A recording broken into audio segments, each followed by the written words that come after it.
Pattie and I were driving down here. In fact, I should probably start with saying, obviously Pattie's book is coming out, and I've had a bit of a sneak preview, and I think it's everything any of us would like to see from those beautiful times in London at the beginning of the 60s, and the fashion and the beauty, and I think, you know, there was some kind of emancipation as well. So Pattie's book is a sort of visual anthology of that time and up to the present date, actually. But, you know, we were thinking about where to start here today, and we were driving down together just now, and we were coming up to a roundabout just before entering Henley, and Pattie said, oh, I think George and I crashed into that roundabout once. And so I was like, God, what happened? So Pattie lived in Henley. In fact, she was the person who found Friar Park, the house where she and George lived in the, you know, what was that, in the 70s? Yeah, this was sort of late 60s. And it was so funny. Well, it wasn't really that funny, remembering us crashing into on the roundabout, because before it was built, we could just go straight out of Henley and onto the M4 to go into London, because I think we were going to see somebody in concert at the Albert Hall. And we were chatting and everything, and suddenly, bang, we hit this post. So we couldn't go to London at all. We were sort of, my ribs were sort of cracked, and I think George hurt his arm, and it was just so boring. And suddenly your evening is no longer, you know, just have to go, went to a hospital and they checked us out. They checked George more than me, of course. So, but how long did you live in Henley? So it's actually quite lovely that you're doing your first literary festival here in Henley. And it's so lovely to be here. Lovely to come from the M4 towards Henley. And I just remember all these lovely little gardens and houses, and, you know, just the drive is absolutely spectacular. It takes me back to when I lived here, and I loved living here. It's so beautiful. I'd forgotten how beautiful it is. And this area is fantastic with the river just there. I mean, it's divine. Lovely. I thought, oh, maybe I'd like to live here again. Did you spend lots of time going into Henley itself and visiting restaurants or pubs or bookshops? Yeah, we would go to, well, I would go to, I think it was called the Bell Bookshop, and we would go yeah, and I do shopping in Henley. And then one time we had little monkey bikes, which are like little motorbikes, and it was so fun to drive. I'm totally illegal, I'm sure. Drive, you know, along the drive, out of the gates and into Henley, around Henley and back again. They were like bicycles, but they were mechanical. And there are a couple of photos of you at Friar Park, aren't they, in the book? And Pattie also told me earlier that one of the reasons that she chose Friar Park was because there was room for at least 5 recording studios, and that was very important. Well, the remit from George was, you know, we were looking for a house. We looked for about a year, and his remit was that he wanted to be able to have a recording studio. And then when I saw Friar Park, I thought, perfect, he can have 2 recording studios. And so that was it. We moved in. Pattie's, I'm sure you know, had a best-selling memoir, which was published now, what was it, in 2013, I want to say? About that, yeah. And now this is a visual anthology. What was your sort of, you know, what pushed you to want to do this? Because I don't think many people know that you are a photographer yourself. Yeah, so I started my grown-up life, so to speak, as a model. I did a lot of fashion work, and then progressed. And during the time that I was modelling, I saved up enough money to buy a camera. And when I was being photographed, I'd ask photographers to help me with what I should know about using cameras. So that was quite handy to be working and learning at the same time. And you worked as an assistant for David Bailey, didn't you? No, I didn't. You didn't? That would have been nice. Oh! But you worked with him, didn't you? Yes, he photographed me quite a lot. And a lot of those photographs are in the book. Yeah, I worked with him quite a lot. So I think maybe it might be better if we go back to your early days in London, because Pattie was brought up in Africa mostly, and I think that even before you moved to London, you were intrigued by photography because you saw your stepfather's tripod. Yes, and he had a camera perched on it, and I remember thinking, I don't know, I was drawn to the shape of the tripod and trying to work out what it was doing and what its function was with it to do with his camera. Anyway, that was my first earliest memory of photographic equipment. And then, so if I'm going to skip a few years now, when you arrive in London as a young girl and you take a job at the Elizabeth Arden hairdressing salon. Yes. And tell us about that. What was it like? What was London like? Well, this was sort of early 60s, so really the big, I don't know how to describe it, where all the creative people seemed to be working and bubbling under at the same time. So a girlfriend and I took a little job at Elizabeth Arden in Bond Street. And while we were there, somebody came in who wanted, I think she was having a massage or something, and she asked me if I'd ever thought of being a model. So I had to tell a little fib. I said, no. And she said, well, I think you could. Why don't you come and see me? And I work in these offices for teen magazines. So I went along the following week, and she had an in-house photographer called Anthony Norris, and he took a few photos of me. And then they very sweetly introduced me to Cherry Marshall, who was to become my agent. And it all started there. Were you scared? Was it quite nerve-wracking, having that sort of, people looking at you and, how did you feel? But when I was being photographed? Well, I suppose, yeah, and the idea of becoming a model and... Well, it's like fashion.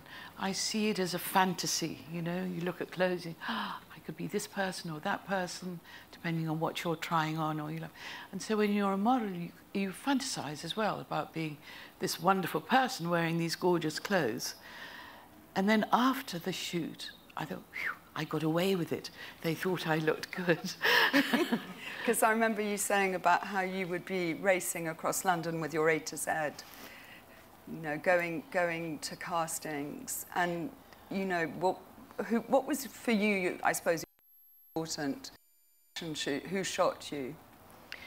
I think probably the one that's most memorable for me was being photographed by John French, who was a very old, rather grand gentleman, and he really was quite spectacular and wonderful. And he was a great photographer in the 50s, and the models of that period were very, very different to the models in the 60s, because they were more elegant, they looked more aristocratic, whereas we in the 60s looked sort of more youthful, and our skirts got shorter, and it was more of a fun game, where previously it was very serious.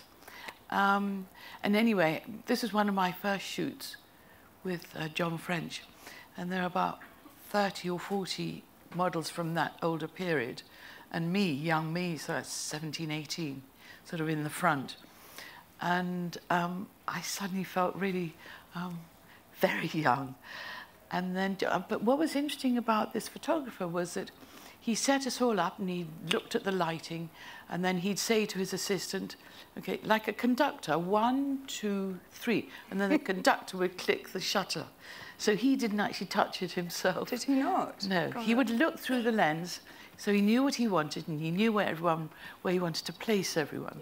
I think you can really see that in his images as well. Yeah. The preciseness, and there are images coming up on the screen from the book, which if you look down there. Oh, right. Yes. There you go. I think that what we're seeing now speaks to that change, doesn't it? What you described those days, like something was happening, the zeitgeist.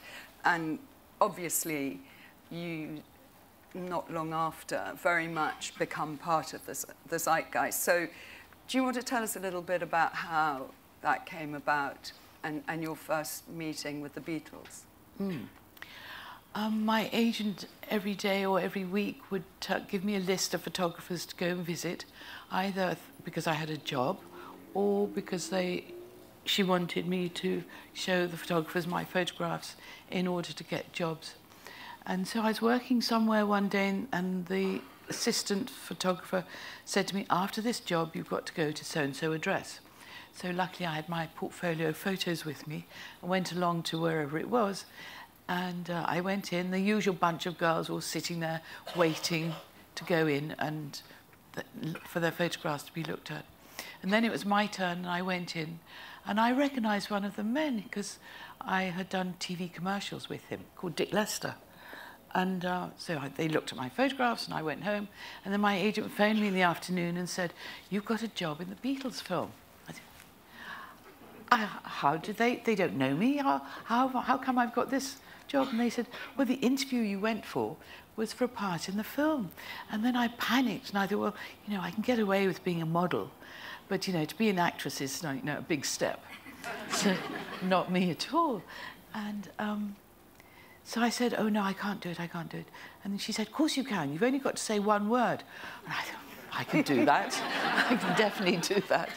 But the downside was I'd have to wear school uniform. And I felt that I'd only just got out of school uniforms. Do you want to describe that moment when you first met them and where you were at the time on the shoot? For a Hard Day's Night it was, wasn't it? Yeah. So, what, for the film? So when you first met the Beatles? So me and the other girls got on the train at Paddington, and the train took off. It was going to Cornwall and back. And then it stopped at this tiny little railway station, and there were only 4 little figures on the platform. Of course, it had to be the Beatles. So they jumped onto the train and came into our carriage and introduced themselves. They were really charming, and that was it. The filming started, and the train chugged along all the way down to Cornwall, and then all the way back. And so, of course, during that time, we all got to know each other. Well, George and I did, anyway. And it was, you know, he was so sweet and charming and very funny. And in fact, they were all very funny because they had Liverpudlian accents, of course, which I'd never heard before. And they say words that, you know, I didn't really know, but everyone was laughing, so we all laughed. And it was great. It was really wonderful. And then the train was coming back to Paddington. And then George said to me, "Do you want to come out tonight?" And I said, "Love to, but I can't. I've got a boyfriend. I'm seeing him." And his face dropped, and I thought, oh, poor guy, he probably doesn't know anyone in London. So I said, "Why don't you join us?" And he says, "No, not the idea at all." And so that was it. But that would have been it. I might never have seen them again. That's right. It nearly didn't happen. And then about a week or 10 days later, by this time, of course, the boyfriend had to go. About a week or 10 days later, I've got a phone call to say that they wanted us to return to do a photo shoot with the Beatles, you know, for the press shoot. So we went along, and I was sort of standing behind George and doing his hair. And he said, "How's the boyfriend?" I said, "Well, no, I don't. He's no longer my boyfriend." And George said, "Okay, let's go out tonight." And that was the beginning of our long relationship.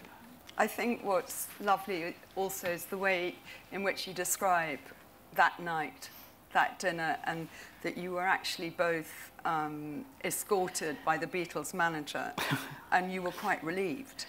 Yeah. Do you want to give us some insight into that night? Well, it was clearly going to be a lovely first evening with George, and he said that his manager had arranged for us to go to his club. I think it was the Pickwick Club, where he was a member. But he was also coming with us. In a way, it was rather nice because, you know, George and I are very shy, and also Bryan knew exactly what to order, you know, the food and the wine and everything. So it was sort of a bit of a lesson for us. And there's a photo in the book, isn't there, of that? Yeah, I think there is. That first night. It's so cute because it, you know, you both look sort of quite like your first date, you know, like a teenager on their first date. And then obviously, you know, you started going out together. And I think, you know, what's interesting that Pattie talks about is the fact that, you know, all this misinformation we've been fed over the years about the sort of battle between the Rolling Stones and the Beatles and them not being friends, and completely the opposite, isn't it, to what you experienced? Yeah, it was one of those things the press made up because it gave them something to write about all the time, that the Beatles and the Stones were enemies and they didn't like each other. Absolutely untrue. We would see them, we'd see Mick and Keith and Bryan all the time. We'd all pop into each other's houses.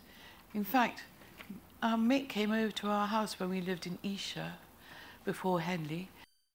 And, it was a horrible house. It was a white bungalow. It was so unattractive. And we thought, oh God, I hate this. It's so dull. So we got loads of tins of paint and spray paint and brushes, and we painted the outside of the house. So Mick turned up and we weren't there. So he saw all these tins of paint, brushes, and he wrote on the wall, Mick and Marianne were here. No note or, I mean, in those days we didn't have mobile phones. It was like the Banksy of today. Yeah, I wonder if it's still there. But so I always like hearing that because I think it sounds so nice, because in a way you were allowed to all be together and be friends and, you know, with the other girlfriends and wives. And do you remember, who did you get on with particularly well from those days? Well, I loved Marianne. She was totally fascinating. And I thought Anita was the most unbelievably beautiful and chic and elegant girl. She seems to know exactly what was happening all the time in this mysterious world. Anita knew. There was something rather mysterious about her. Was she like, you know, was she like a protector for you? Did she give you advice? No, I was terrified of her. And so during this time, obviously, Pattie was being photographed because she was going out with George. So your career changed slightly. I think you're very honest about saying that the jobs got slightly more interesting. They did. They got better and better. It was really, I mean, it was great for me, but at the time I thought, oh, it's only because I'm going out with George. And then I thought, why worry? You know, I've always wanted to be on the cover of Vogue. And now here's my chance. Because I thought if I could be on the cover of Vogue, that would be it. I'd give up modelling, because that's, you know, the tip-top. But there's something about, once you've been on the cover, what's wrong with another cover? Your first cover, was it Barry? Barry Latigan.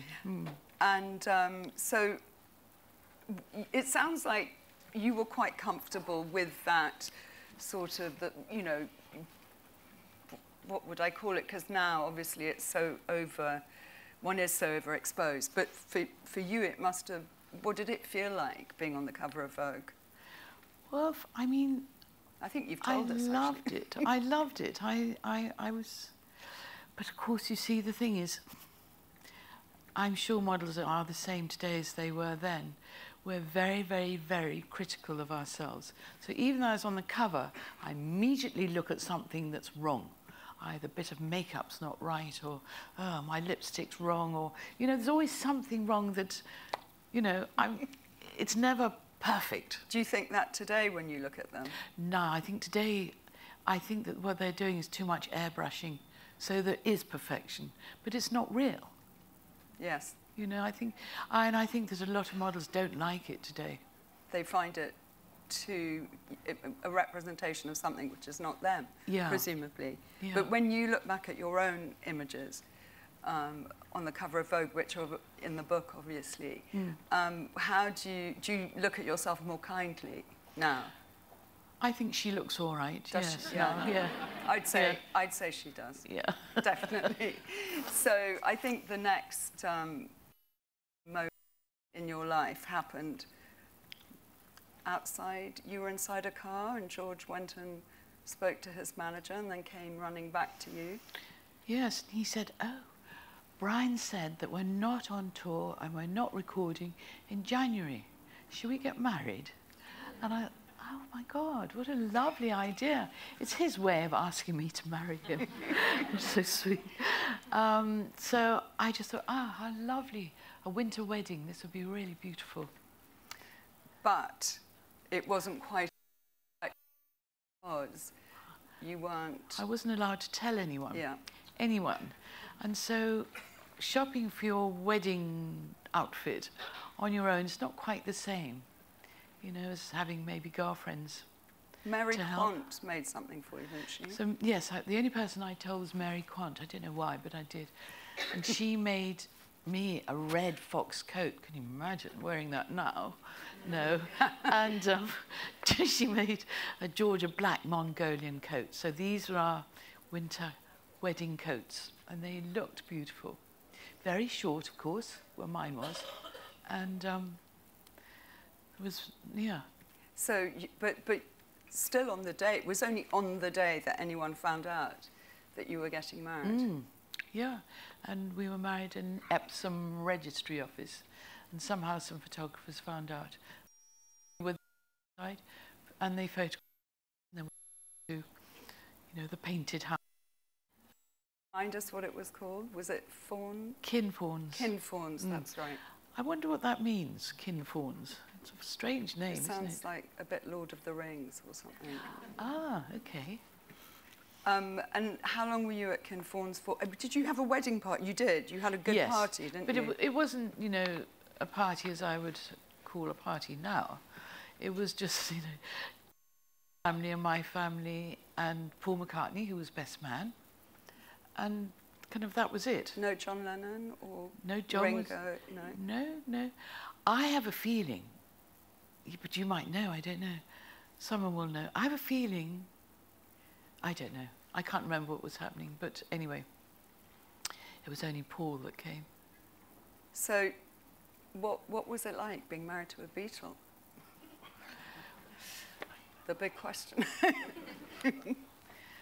Vassi, it's very difficult to answer that because, you know, I'm aware that he is a Beatle, but I'm married to George. Yeah. And George is more important than a Beatle. I think that's a really good point, actually, that people often forget, don't they, when we see, especially today, I think, yes, a famous couple, and actually that, yes. Because I remember when George and I first started seeing each other, and then the Beatles were appearing on a TV show, Ready, Steady, Go or something, and I was looking at them, and I was looking at George, and I thought, oh, he looks so weird in his day job. You know, you know, in their little sort of, you know, little crew cart sort of coats and little ties and everything. He was like a different person. He was like two people. Was he more vulnerable professionally or personally? I don't know. I think probably professionally, because he never really understood why he was famous.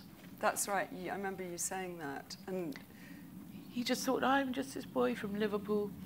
And it was confusing why he would, you know, be so well known globally and in one of the biggest bands.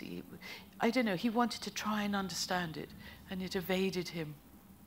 And I think what's interesting about you saying trying to understand it was he started looking for answers in interesting places, actually, which you were also very much involved in, weren't you? Do you want to tell us about? Yeah.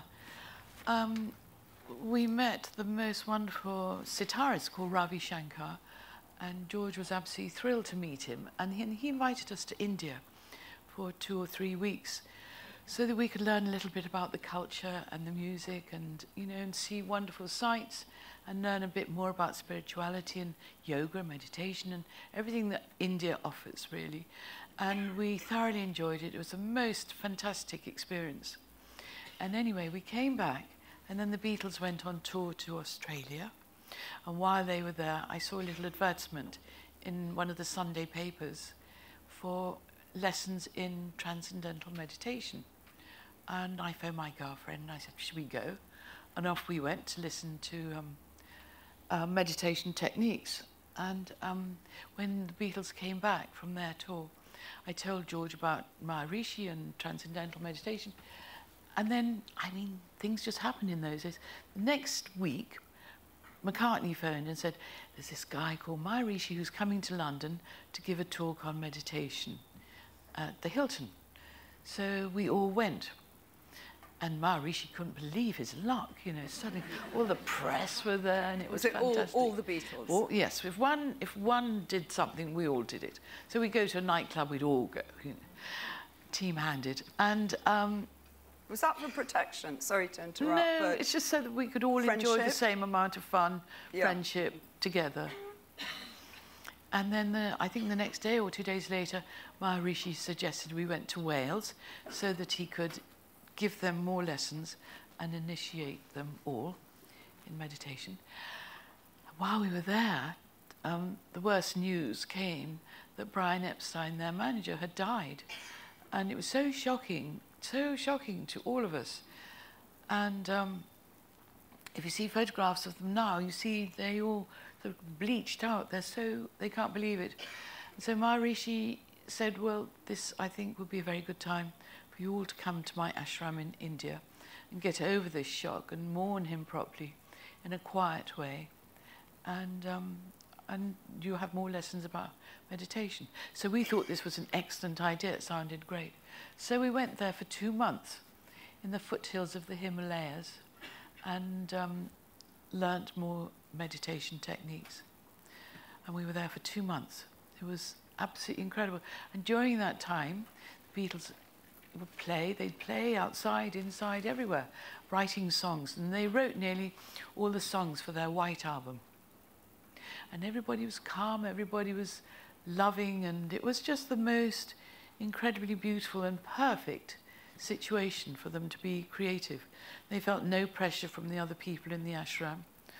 And, you know, it was really a lovely, lovely time. I think that's very interesting, because obviously it was way ahead of its time in taking off. Do you still meditate? I do, but not every day. I'm a bit sloppy. But I do. I always feel better when I do. And obviously it inspired, you know, incredible music, as you say. And so I'm conscious that I could speak to Pattie for hours, but we don't have endless time. So I hate to jump from the Beatles to the Clapton. Go on, Vassi. So you can take us through however much in detail or not about, you know, how that ended, as in it came to a natural end. Yeah, you see, the thing is, George and I got married when we were very young. I was 21 and he was 22. And it was a time of everybody getting together. All creative people wanted to meet each other. So life was, you know, non-stop, a buzz everywhere. We'd meet some wonderful painters and photographers and fashion designers, and, you know, everybody seemed to congregate, musicians. And it was a really buzzy, wonderful, exciting time. And, you know, this has to come to an end, I think, a sort of natural end. And George was going in one direction, really, and which didn't really include me, and I was going in another direction, I suppose, because I felt, you know, I was on this, I don't know, treadmill that wouldn't stop. I had no time to breathe, to take it all in and totally enjoy what I was experiencing, because it all happened in just a few years. And we were together for 10 years, but it was full on, you know, really full on. So we had to go our separate ways, which was very sad. And but you both met Mr. Clapton at the same time, didn't you? Yes. We went to go and see him play at one of the theatres owned by Brian Epstein. And we thought he was great. for different reasons, obviously. Tell us how great you thought he was. Well, I thought he looked pretty tasty. And George thought he was a great guitarist. So, I mean, you know, why should he not be our friend? So, you know, we were friends with Eric, and we'd go to his house, he'd come to us, and then gradually, as George was kind of going in his direction, Eric would come and visit me more often, and, you know, it became a bit difficult and tense at times, and then he declared his love, and I just panicked and didn't know what to do, and I, you know, gibbering idiot, actually. And then George and I realised that perhaps we should actually just split up for a while and see what's happening. What I love, in particular in the book, are handwritten, well, one's a telegram from Eric to you, and another one, is it a handwritten note?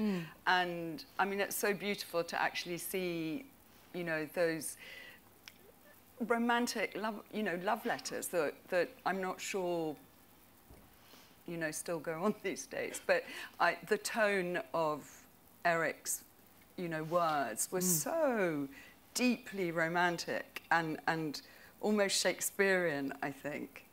With beautiful writing. Yeah, beautiful writing and quite dramatic. Yeah. I would say he was quite madly in love with you. But the odd thing is that when this letter arrived, I didn't know who it was from. So you read it with George, didn't you? I said, "Oh, George, look, I've got this letter from. I think it's from a fan." So we both laughed and didn't think any more about this. And then in the evening, Eric phoned and said, "Did you get my letter?" I went, "Oh, I didn't know it was from you." I just anyway. love that. So in fact, on the screen has been coming up some pictures of when you and Eric got married, and there's a picture of your wedding day, and you're in Tucson, Arizona, and I was like, what are you doing in Tucson? Why there? But it was actually quite well planned, wasn't it? It was very clever on Eric's manager's behalf, because his tour of America was going to start there, so it was very convenient.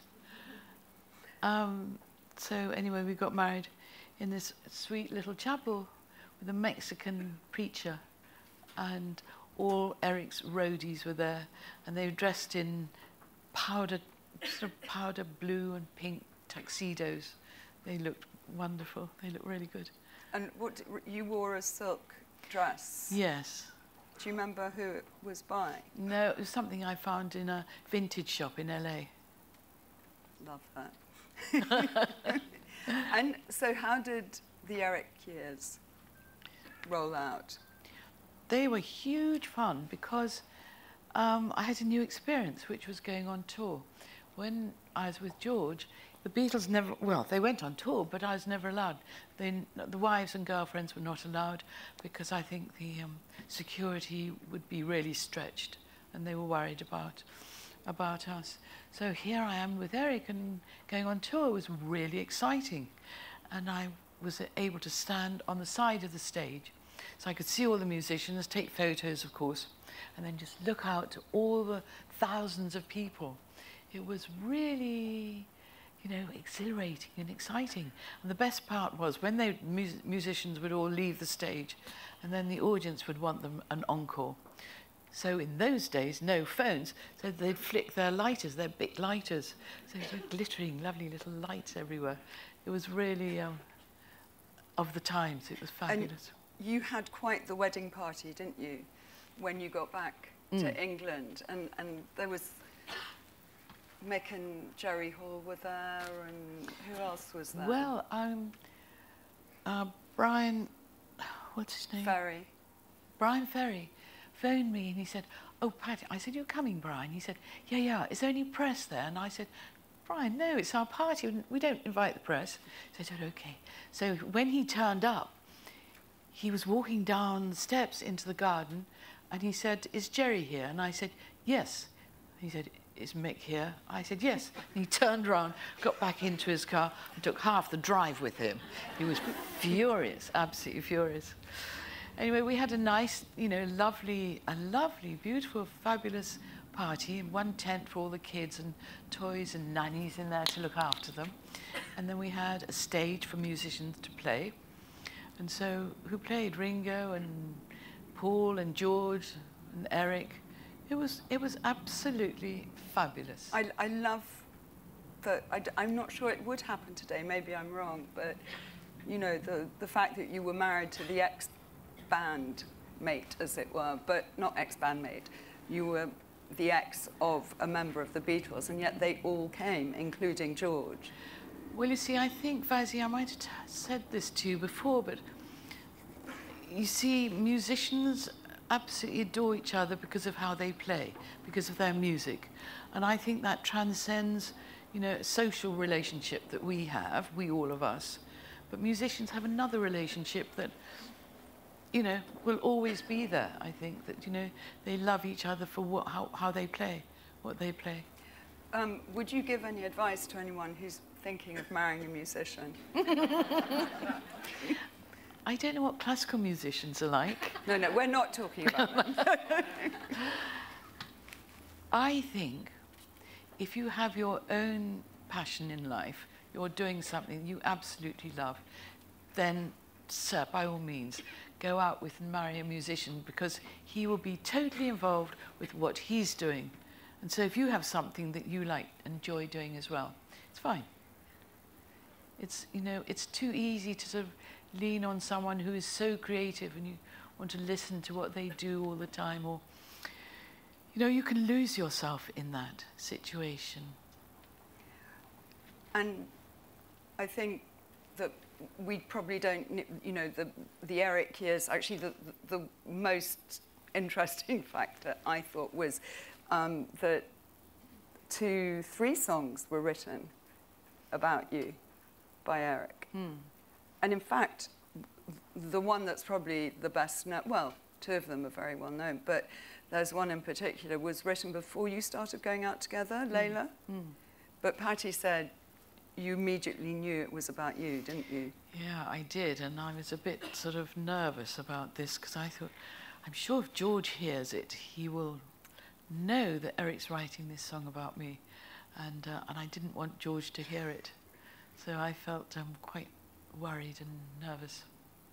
Anyway, it turned out to be a really beautiful song. Yeah. Because it's so full of passion, and, you know, it's the lyrics are incredible, and the music is so wonderful too.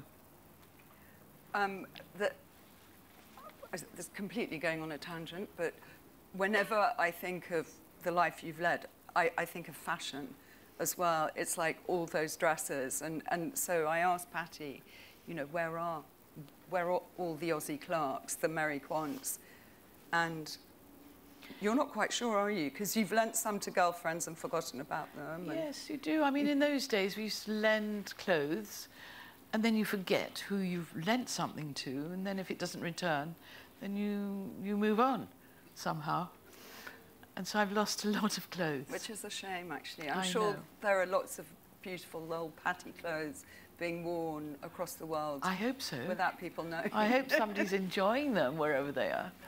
I suppose the one enduring love for you has been photography, hasn't it? And, you know, we've just seen on the screen an image shot, that beautiful nude on the beach, actually the rocks rather than the beach. Yeah. So was it something that you always returned to in your life, to photography? Yes, definitely.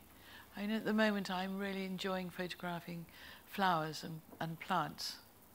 I love gardening too, but I love photographing them.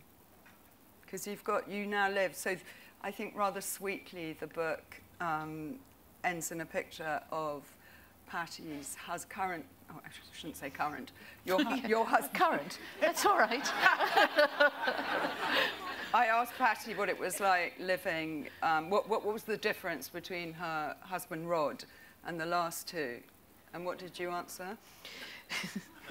It's like living in a cocktail party with Rod. He's just so much fun, isn't he? He's the sweetest, kindest, most kind of literally, he's kind of morphed into a bit of a rock star himself, I think, the way he dresses and behaves. He's truly wonderful. But I think, you know, going back to there are two things I want to go back to, because I know I need to stop talking so you can ask questions. But you'll see an image on the screen at the moment of you and Taylor Swift, which I think is just such an extraordinary picture because you look so alike. But forget that. What was she like? Oh my God, she is utterly charming, adorable as well, and I think a super, super talent. She is, and you can tell that she's got something very special about her. I think people that are super talented are not famous for no reason. I think there's something inside them, there's something in their blood. You said that. In fact, can you expand a little on that? Because I think that's really interesting. How did I put it? I think that they project something. Yes, it's inside them, and they project, you know, because they're so loved by a lot of people. Their bodies and their minds and their whole beings absorb all that love and appreciation of their talent, that when you see somebody famous, it sort of comes out. When they walk into a room, it sort of comes out of them, doesn't it? Like it emanates. Yeah. Yes, star power. Yes, yeah. Taylor has it. Taylor has it. She is quite a fabulous girl, and I've seen her on stage, and I mean at Wembley, and thousands of girls you just couldn't adoring believe, her. could you? I couldn't believe it. God, how wonderful. Yeah. So just to come back to Henley full circle, I think one of the most touching images in the book is a self-portrait, isn't it, of you and George?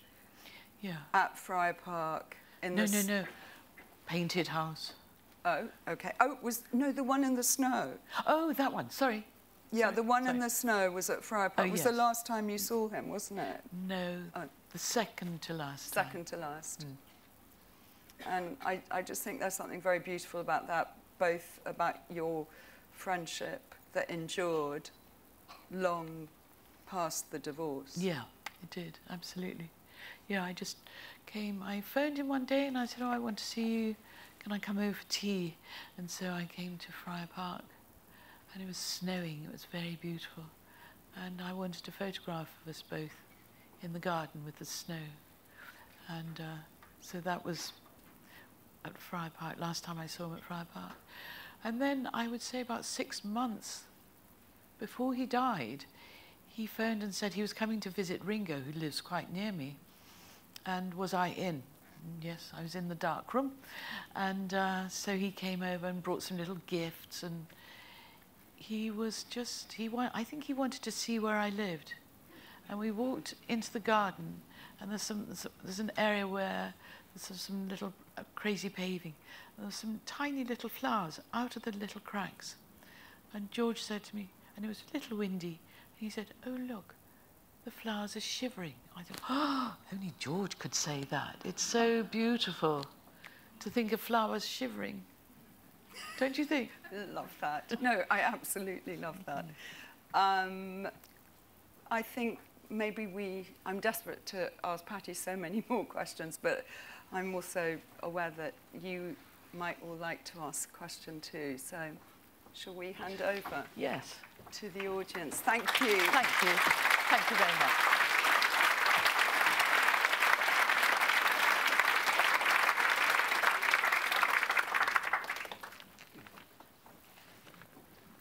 Thanks very much, Pattie. I just wanted to ask a more reflective question. Yeah. How do you feel about being associated so closely with a particular era? Do you sometimes look back and think, was that really me? I do, to an extent, and so I divide it by saying I think of her when she was, young and wearing great clothes and modelling. So it's her and me. Sorry. Hi. I know that over this way. Hello. Pattie. This way. Hi. Oh, there you are. Yes, yes, here I am. Sorry. I know that Eric and George were friends with Jimi Hendrix. Did you meet him? Have you got any anecdotes about Jimi at all? Well, I've only got a petite little anecdote. It's sort of nothing, just being in a lift with Jimmy and George. And I was so in shock because he looked absolutely amazing, and I knew what a great guitarist he was and adored by all musicians. And so all I said, hello. Hi, Pattie. Hello. If you could go back to one moment in time in your lifetime just to relive the moment, what would it be? Oh. Do you know, I think probably being on the train with all the Beatles. We were trapped. We couldn't go anywhere else. All the way down to Cornwall. Can you imagine? 5 hours or so. And then 5 hours back. And it was great, great fun. And it was a wonderful, enlightening moment for me, because their music was being played all the time. So listening to their music and them running around and laughing and having fun, it was truly, truly special. Hi, Pattie. I've got a memory that I hope is correct. Weren't you in an advertisement on the television for Dop shampoo, and you went in with a sports car, and then you came out after it had been washed, and your hair was all sort of amazing? Do you remember that? Well, no, you see, you're almost right, but it wasn't for TV, it was for the cinema. Oh, was it for the cinema? And I never saw it for years and years and years, and then when I did... Well, you looked amazing. Well, I was amazed, yes. It was incredible, because I had to get into this E-type Jaguar and open top and go into a car wash. And the idea was that the car was being washed and I just happened to have some shampoo in my glove compartment.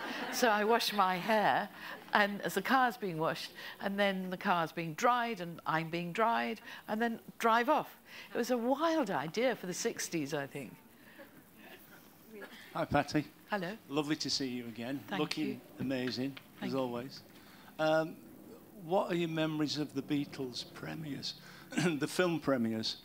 Yellow Submarine, and then Help, and then, of course, Hard Day's Night. And what was it like seeing yourself on the big screen? It was pretty nerve-wracking going to the film premieres, because there'd be thousands of girls screaming, and you know, it made me very, very nervous, and a lot of photographers and flashbulbs, and it made me nervous and insecure, and you know, it was not a not a fun thing to do, and to see myself on screen. On the screen, yeah. In Hard Day's Night. Oh, incredible, fantastic. You know, it was very exciting. Yeah. I also didn't know I looked like that, you know, because we know how we look in the mirror in the morning, clean your teeth and everything, but then to see yourself moving and doing things, you don't know how you really look. Did you actually sit with... Were you going out with George at the premiere? Or, you know, did you sit with the Beatles at the premiere? Yeah, I don't remember. Do you know, there was one time, I can't remember what premiere it was, but Brian Epstein always wanted to keep the fans, you know, that was the main thing. So to pretend that we didn't exist was quite difficult for Brian. So one little ruse he had was to invite Hayley Mills to go out with George to some premiere somewhere. I was furious. And he did the same with John Lennon, with Cynthia, didn't he? I don't know, did he? I think, yeah, no, I think the same. He tried to keep, you know, it was his idea that, you know, it would keep more fans. The Simon Fuller of Yes, his... yes. Simon Cowell, I should say. Cowell, yeah. And Fuller. Sorry. There's waving over there. Oh. Hello there. Hello. Frank Sinatra once said that something was the most beautiful love song ever written. So out of the four, which one means the most to you? I'm so lucky and grateful and overwhelmed that anything should be written for me. But the one that means the most to me, the most song written, was the one that Eric wrote called Wonderful Tonight. Only because I know the story, and it's, you know, as it all happened. You know, I did actually go upstairs thinking, oh God, we're going to be late for a party. I better go and do something about my hair and whatever I'm wearing. And I took so long getting myself ready. And when I came downstairs, I thought Eric's going to blow a fuse because I'm taking so long. And he's playing his guitar as usual. And he said, listen to this, I've just written Wonderful Tonight. And it wasn't until January of this year that I found out that the party we were going to was Jimmy Page's party. And his daughter is here somewhere. Oh, maybe she wasn't even born then. Anyway, so funny, so funny. You've got someone to the left there. Oh, hi, Pattie. Hello. You're such a huge inspiration of mine, and I read your memoir just as I was turning 20. I was wondering if you had any advice for your 20-something-year-old self at all. What, to live your life or to what to wear? What do you mean? All of it. Both is wonderful. All of it. What? Yeah. Yeah? Well, I think, you know, I must say again, I think how important it is to find something that you adore doing in life, something that will be your passion, that you can always hang on to, because that's your go-to at any time in your life when you might feel a bit blue or, you know, confused about life or, you know, where you're just lost. You have your passion and it's yours. And I think that is so important. Hope that answers your question. Actually, there's another lady over here. Hi, Pattie. I was just wondering if, when you were younger, did you ever expect to get where you are today with everything that you've achieved? No. I never looked ahead for some unknown reason. You know, I was never even ambitious, except once I started modelling, I wanted more and more jobs so that I could buy shoes, because I love shoes. And but I didn't really, I don't know what's the matter with me, I didn't really look ahead properly. I never projected ahead to see or imagine that I would even be here today. And there's one photograph I took of George and I, oddly enough, on a tripod, and he and I standing in front of these roses behind me, and I thought, I must photograph the roses. George, just stand here. So he stood there, and I put my camera on a tripod, turned on the timer, and we're standing there, and it took so long, and George looks away, and I thought, oh, he's obviously thinking of some music, you know. And I'm looking at the camera, really worried, and then finally it clicked. And looking at this photograph today, 50 years later, if I'd known about today, I would have done my hair properly. No, it's very cute. Sorry, Pattie. Hello. I was wondering what your favourite track was on the White Album, if you had a favourite. A favourite track on the White Album? Oh. No, I can't think. I'm sorry. That's all right. Hi. Hello. Some of these photos in the book have never been seen before, have they? The what? Some of the photos in the book, have they never been seen before? Yes. So why have you not put them in your memoir? Or is there just a collection, I suppose, of photos you're going to... Little secrets.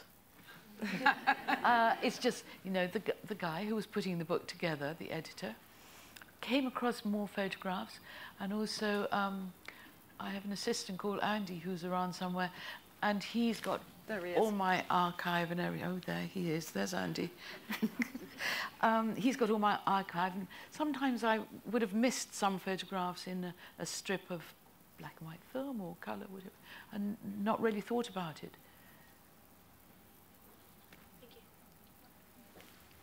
We've got some questions online, if we can go to a question online quickly. Is that okay? Great. Question online?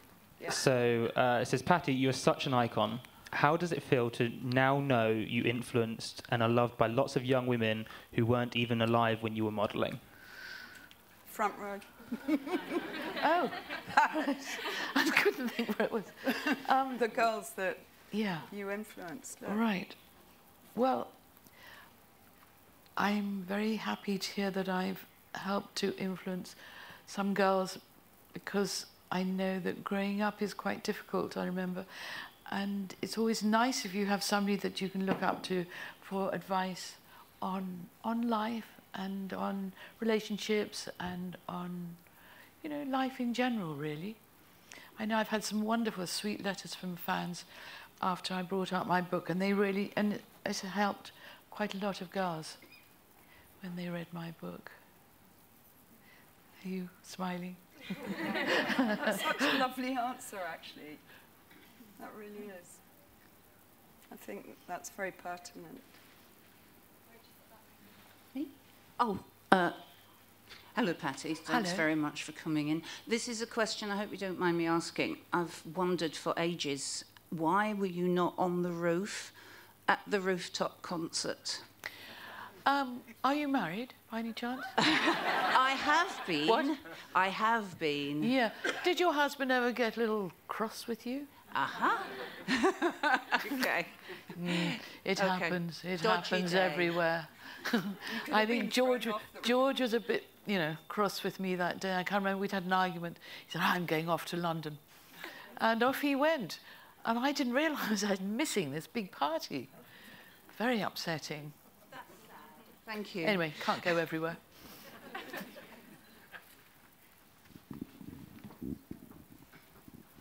Hi, Pattie. Nice to see you. What's your favourite decade? I would automatically assume it was the 60s. It was your heyday for you and your friends. But did you prefer the 70s or the 80s in other ways? Well, I think the 80s were absolutely fantastic because it was so full on. I love those big shoulder pads and, the sort of glamour of hair and false eyelashes. It was absolutely super glamorous, wasn't it? I mean, you think of, musicians who you think of, Boy George and, it was just a glamorous period, I think. Adamant, I mean, just, gorgeousness. So you don't have an absolute favourite decade in that sense, or? Well, I think the 80s was quite good. I like the 80s, yeah. It's good to know. I was going to say, in case anyone's worried if Pattie still leads a rock and roll lifestyle, I can confirm that she very much does. We have partied in Turkey. Yeah, we partied. No, but also you live in the kind of rock and roll circle in Sussex, where all your best friends are rock stars, as far as I can tell. Anyway. I hate to lose friends.